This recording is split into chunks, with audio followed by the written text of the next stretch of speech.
सुन लिया। अब तुम्हारी जो आतंकियों से रिश्तेदारी निकलती है उसको मैंने फंसा दिया। अब तुम भी यही बात बोलो, सारे आतंकी लांती, लांतियों को कवर फायर देने वाले लांती, सारे देशद्रोही, सारे समाज के दुश्मन। बोलो गोडसे, बोल, चुप बोल, चुप बोल, बदतमीज कहीं चुप बोल, मैंने बोला बोल, चुप बोल। आतंकियों को कवर फायर देने वाले तुम जाकिर नायक से बदतर हो, तुम जाकिर नायक से बदतर हो। बेवकूफ लोगों के साथ नहीं लगता मैं। नमस्कार, जय हिंद, वंदे मातरम। दोस्तों, स्वागत है आप सभी का हमारी एक नई धमाकेदार डिबेट वीडियो में। दोस्तों, जैसा कि आप सभी जानते हैं, सपा नेता अबू आजमी ने बयान दिया है कि जुल्म और नाइंसाफी से पैदा होता है आतंकवाद, यानी कि एक तरह से उसने आतंकवाद को सपोर्ट किया है। इसी टॉपिक को लेकर के आज की डिबेट वीडियो होने वाली है। आज की डिबेट वीडियो में डॉक्टर रिजवान अहमद ने सपा नेता फराज किदवई की बहुत ही बुरी तरह धुलाई करी। इसके साथ ही डॉक्टर रिजवान अहमद ने साजिद रशीदी को बहुत ही बुरी तरह धोया। तो चलिए अपनी धमाकेदार डिबेट वीडियो को शुरू करते हैं। और अगर आप हमारे चैनल पर नए हैं तो हमें सब्सक्राइब करके सपोर्ट जरूर करें। तो चलिए दोस्तों, आज की इस धमाकेदार डिबेट वीडियो को शुरू करते हैं।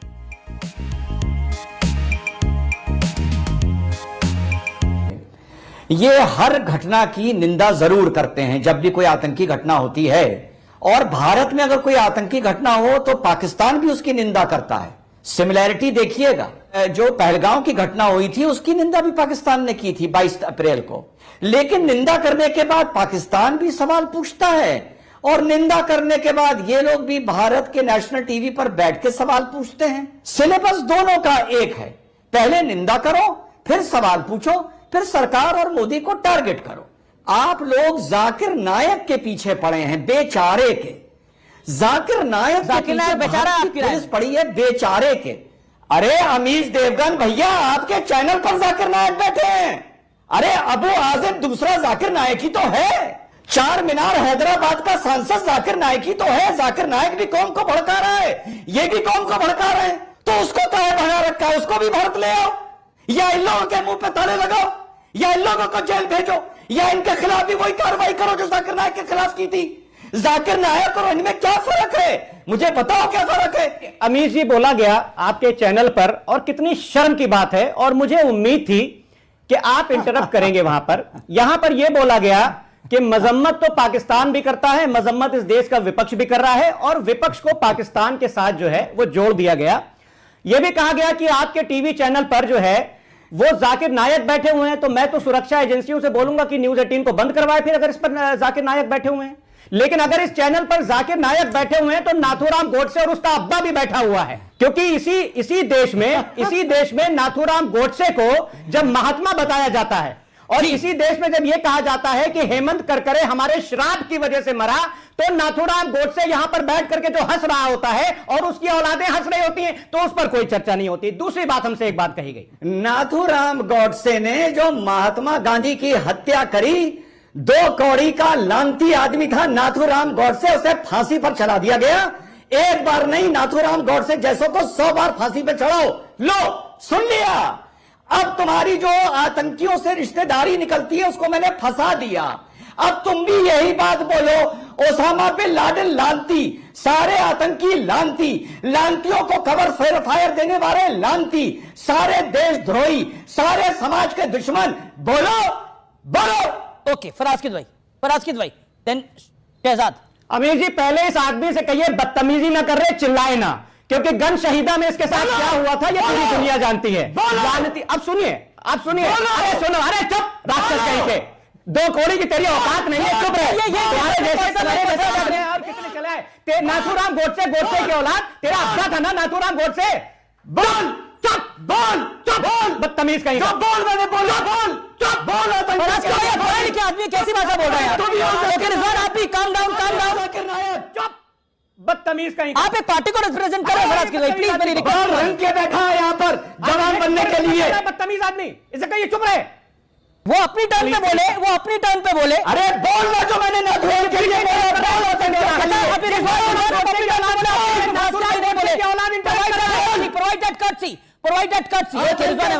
फायर देने वाले तुम जाकिर नायक से बदतर हो, तुम जाकिर नायक से बदतर हो, तुम नाथूराम गोडसे से बदतर हो, तुम नारायण आप्टे से बदतर हो। मुझे तो बोलने वाले मुझे ये कोई नई चीज नहीं है। जब भी कहीं कोई बड़ा धमाका होता है तो एक थ्योरी घर दी जाती है कि मुसलमान आतंकवादी हैं, एक लाइन खींच दी जाती है और उसी लाइन पर फिर सारे चैनल, सारी डिबेटें, सारा सोशल मीडिया फिर उसी लाइन पे चलता है। मुसलमान का तो नाम ही नहीं लिया। सवाल यह है कि गाड़ी किसके नाम है, गाड़ी किसके नाम है, उस पर कोई बात नहीं कर रहा है, उस पर सब खामोश है।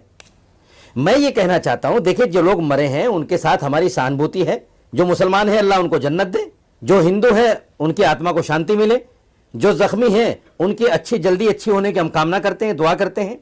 लेकिन मैं फिर कहता हूं, ये बार बार जो कहीं ना कहीं मुसलमान हिंदू मुसलमान के साथ आप थ्योरी जोड़े, अच्छी नहीं किसी है। ने जोड़ा नहीं इसको। ये कब तक चलेगा? तो पकड़े जा रहे हैं एनआईए का स्टेटमेंट आया है। उन्होंने कहा है कि हम धर्म या संप्रदाय के नाम पर जांच नहीं कर रहे हैं, हम सबूतों के नाम पर कर रहे हैं। तो टीवी वाले बार बार चेहरा क्यों दिखा रहे हैं भाई? मीडिया ट्रायल क्यों हो रहा है? उमर पकड़ा गया है तो मैं उमर थोड़ी सुप्रीम बना कोर्ट दूंगा ने कहा उसको। था, सुनिए, अब पकड़ा उमर गया है, अरे सुनो अगर मेरे भाई, पकड़ा उमर गया है, पकड़ा मेरे डॉक्टर भाई, आदिल गया है तो मैं अंकित थोड़ी अरे बना दूंगा सुनो, उसको। मैं कैसे बना दूं अरे उनको, आप सुनो, बताइए। अमीश भाई, मैं अगर पूरी कर डॉक्टर लूं। मुजम्मिल अमीश, मैं पकड़ा पूरी गया कर है, लूं। मैं डॉक्टर अरे मैं मुजम्मिल पूरी को कर लूं। मोहित कैसे बना दूंगा? बताइए ना कैसे बनाऊं? जो लोग 30 साल में, 35 साल में, 15 साल में, 20 साल में बाइज्जत बरी हो रहे हैं, क्या करेंगे आप उनके लिए? अमीश जी, बड़े बड़े माफियाओं के ऊपर 50 मुकदमे, 60 मुकदमे, 100 मुकदमे, अपहरण के मुकदमे, कत्ल के मुकदमे होते हैं। उनका कभी कन्विक्शन नहीं हो पाता सबूतों के अभाव में, गवाहों के टूटने की वजह से। तो क्या रशीदी उनको माफिया मानना बंद कर देगा क्या?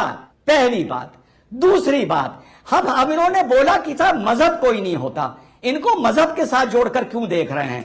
मुसलमान अक्सर अपनी बात को लेकर, अपने मजहब को लेकर सुप्रीम कोर्ट जाता है, पीआईएल करता है। अब रशीदी भाई एक सुप्रीम कोर्ट में पीआईएल करेंगे कि जो भी आतंकी पकड़ा जाए या मारा जाए उसे कब्र नसीब नहीं होनी चाहिए, उसे गंगा जी में बहा दो, उसको गुस्ल नहीं देना चाहिए क्योंकि वो मुसलमान नहीं है, उसे गंगा में बहा के मछलियों को खिला दो।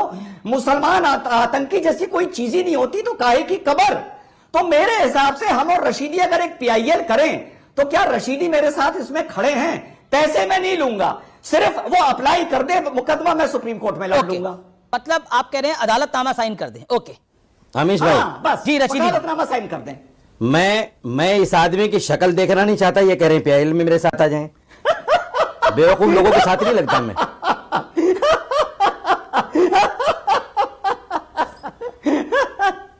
पर इसमें आप ही ने बोला कि उनको धर्म नहीं, फिर आतंकी का अगर कोई धर्म नहीं होता तो एक जो लॉजिकल बात है, अगर धर्म नहीं होता तो क्यों फिर इन सब चीजों में भी नहीं पढ़ना चाहिए? और आप कह रहे हैं मीडिया ट्रायल होता है। मैंने तो ये बात, अब है डॉक्टर उमर, उसको उमंग थोड़ी बना देंगे? बनाए कैसे बताओ? अल फला मस्जिद का मौलाना अगर पकड़ा गया है तो हम क्या बनाए उसको? मंदिर का पुजारी पकड़ा गया? मैंने एक सच्ची बात कही है, मैंने एक सच्ची बात कही है। तो मेरे पास ये क्या तमाम एजेंसियां झूठी बात कह रही हैं? जो 15 साल 20 साल, सुनो भाई, मेरे पास 50 लोगों की लिस्ट है जो 15 साल 20 साल, एक बच्चा 35 साल के बाद तक बरी हुआ कोर्ट से। होगी आपके पास, मैं कहता हूं जो यूएपीए में था, आप क्या 100 लोगों की लिस्ट होगी? मैं पूछ रहा हूं, यहां पर तो फोटो है इनके, यहां पर करेक्शन आया सामने। मैं मीडिया ट्रायल के खिलाफ हूं,